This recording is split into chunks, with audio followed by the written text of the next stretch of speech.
Dünən axşam çillə gecəsinin yeməlilərin almağa gedəndə oturduğumuz yerin xiyavanı xəzəl olub, yerə tökülən yarpaqlar üstündən narın yağış hatta soğuşarkən bir an xəyalım kəndə sarı qaçdı.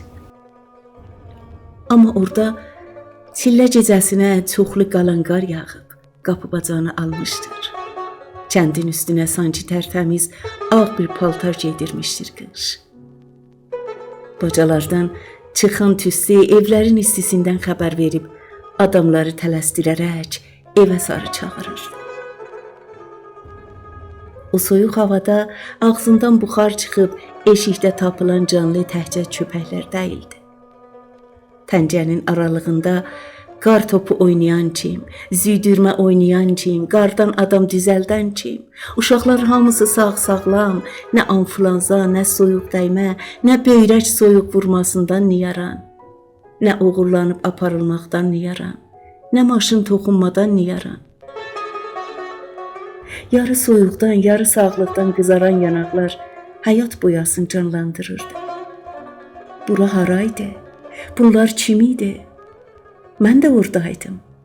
Saatlardır pəncədə oynayıb yorulmaq bilməyirdim. Amma çillə gecəsinin yeməklərin yeməyə anları sayırdım. Kürsü üstündə bir yekə güllü çiçəkli kürsü yorğanı, dörd tərəfində dörd döşəcə yastıq vardı. Ət şurbasının ətri kürsü altdakı təndirdən çıxıb evi başına almışdı. Qırağı barmaq olan mis məcməyinin içində 5-6 nar, alma, heyva, bir qab qovurğa, iydə, qurudulub qovrulan qarpız, xırça toxumu.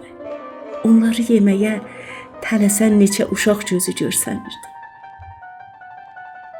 Hələ şamdan sonra üzük oynamaq var idi. Nənəm də nağıl deyəcəkdi. Kürsü atda yer tutmağa qaçan uşaqlar içrə mən də qaçırdım. Birdən yıxıldım. Nənəm dedi, eybi yox, ağlama, dur ayağa, bax gör necə böyüyübsən. Doğru deyirdi.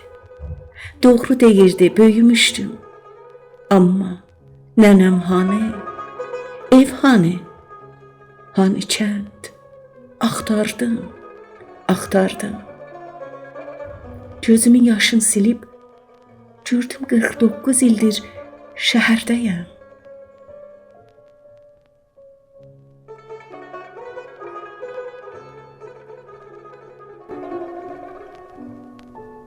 Səsləndirən Mahruq Əfra.